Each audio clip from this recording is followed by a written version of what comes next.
Thank you for hosting this conference. And all of you, distinguished guests who have come here. I want to start with two words. Thank you. Thank you for coming to Jerusalem. Thank you for standing with Israel. Thank you for standing with the Jewish people. Thank you for standing with the forces of civilization against the forces of barbarism.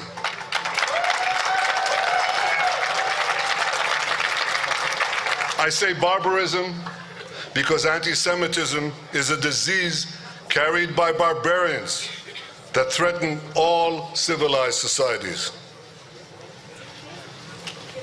After the Holocaust, it was often said that few, if any, foresaw its horrors. This is patently not true. Herzl saw it at the turn of the 20th century. He wrote more than 30 times about the impending destruction of European Jewry. He wrote, and I quote, "The stone is rolling down the mountain slope to the bottom, the absolute bottom. Will there be devastation? Will there be confiscation? Will they expel us? Will they murder us? I anticipate all these things and more." Jabotinsky, a student of Herzl, saw this clearly.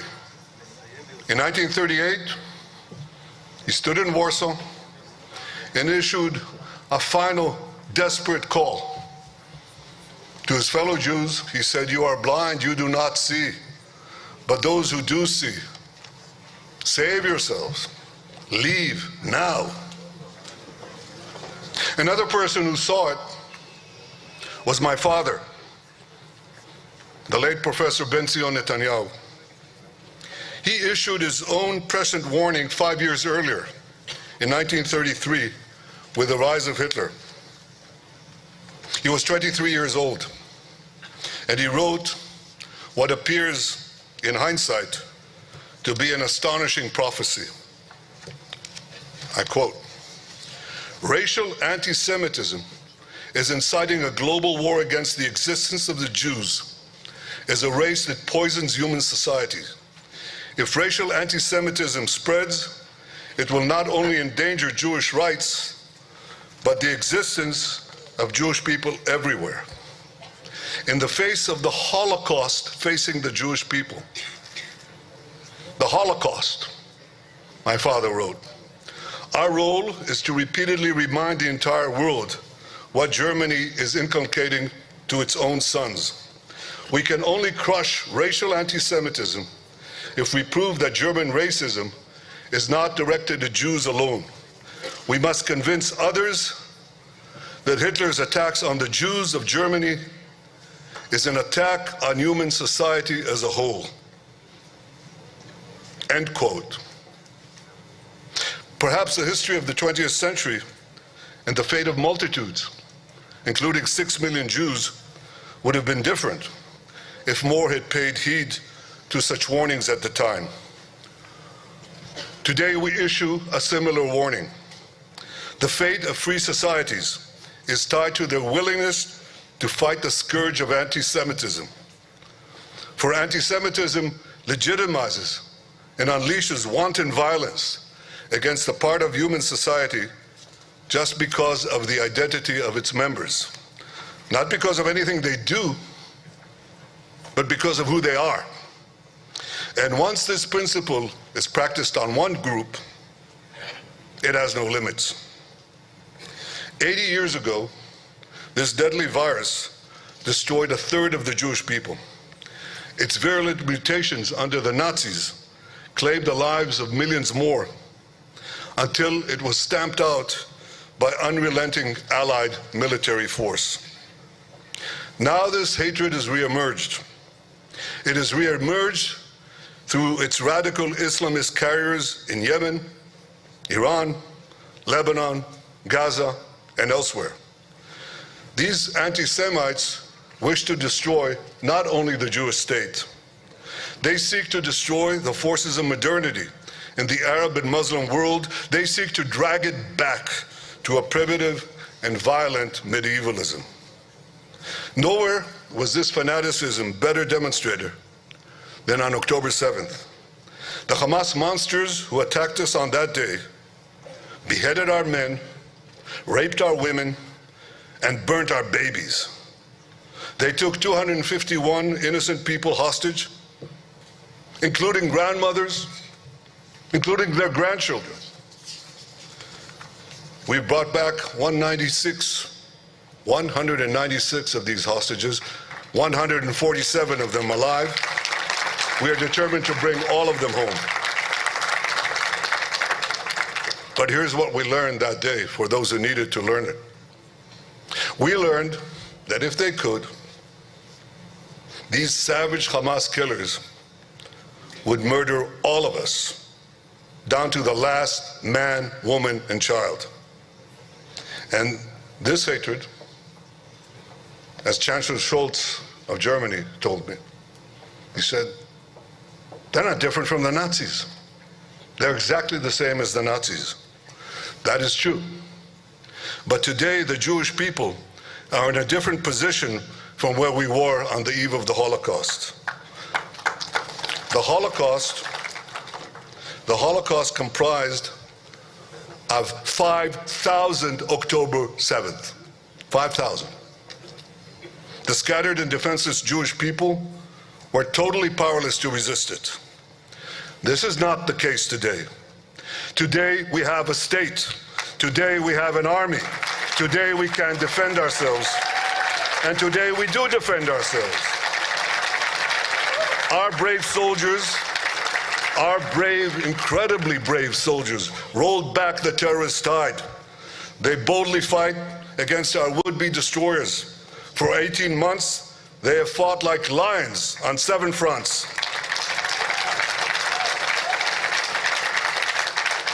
On October 7th, we were surprised. We had a terrible, terrible massacre. And many believed that Israel was on the verge of extinction. Nasrallah put it very clearly. He said the Jewish state, the Jewish army, that's no more than a spider's web, and it could be easily swept aside. Well, a year and a half later, Nasrallah is gone, Haniya is gone, Sinwar is gone, Def is gone, and Assad is gone. We have battered Hamas. We have brought Hezbollah to its knees. We destroyed the remnants of Syria's army. We hit the Houthis with the great help of our American allies. And we exposed Iran's vulnerability. We have changed, we are changing the face of the Middle East. We are giving it a new future. Yet as we win the war against the forces of anti-Semitism in the Middle East, the fires of anti-Semitism rage in the heart of Western civilization. They rage in Europe's capitals, in the Western press, in social media. They rage in America's elite universities. I went to one of them. I can't believe that in Boston, in Cambridge, in MIT where I went to school, in nearby Harvard, in Columbia in New York, and elsewhere, people are demonstrating with passion. These ignorant demonstrators. Who are they demonstrating for? For these murderers, these rapists, these mass killers. This is a reflection of a deep rot that has pervaded the intellectual hub of free societies. And this vilification of Israel, the Jewish people, and Western values has been propagated by a systemic alliance between the ultra-progressive left and radical Islam. It must be resolutely fought by civilized societies to safeguard their future. This is why we must all commend President Trump's decisive actions against anti-Semitism, and we must pressure other governments to do the same. I know that you share this resolve to fight anti-Semitism. That's why you're here.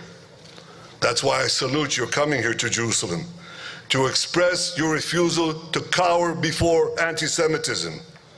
Now you have come from many lands. I welcome all those from across the political spectrum, be they from the left or from the right, who realize that anti-Semitism is intrinsically evil and that it threatens their own future. I salute you for coming to Jerusalem. And as for the Jewish people, well, many wonder why anti-Semitism has persisted from the Middle Ages down to modern times. The answer to this is complex, but it has two powerful and prominent elements. Throughout the course of their wanderings, the Jewish people suffered from a deadly duality. They were prominent, but they were also weak.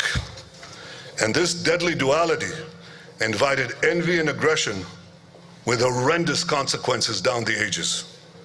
The nations of the world have long been habituated to regard the Jew as a helpless victim, totally powerless before plunder, pillage, and pogrom. Well, you know from your own lives and from the lives of nations, old habits die hard. Sometimes it takes more than a generation to effect a change of perception. Our tormentors are now undergoing a change of perception. They realize a simple truth. We are no longer powerless. We are no longer weak. As Herzl predicted in 1896, the Maccabees, he said, the Maccabees will rise again. The Jews who wish for a state will have it. We shall live at last as free men on our own soil.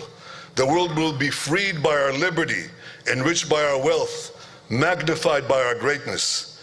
And whatever we accomplish there for our own welfare will powerfully benefit all of humanity. All this has happened. Israel is a fount of innovation, of progress, which we share with all of humanity. But the most important change is this. Our soldiers are truly the modern Maccabees. We refuse to surrender to terrorism. We do not bow our head to anti-Semitism. We fight back. We do so on the battlefields of the Middle East, and with your help, we will fight anti-Semitism on the intellectual and political battlefields of the world. There is only one basic requirement for winning this war. I was recently in Washington, where I met President Trump, but I took time to meet 50 Jewish students, the leaders of tomorrow. They told me how they were being harassed on campus, violently harassed. One student told me that he was facing the dean of the university, who invited one of the Hamas killers to give a lecture in an elite American university. And I said, well, what are you doing about it? He said, I'm suing him. I said, good for you. This is exactly what you should be doing. Do not apologize. Do not bow your head. Stand strong. Stand together. And I say this to all of you. Thank you for your clarity. Thank you for your courage. God bless you all. God bless the Jewish people. And God bless the many friends of Israel here and around the world. Thank you.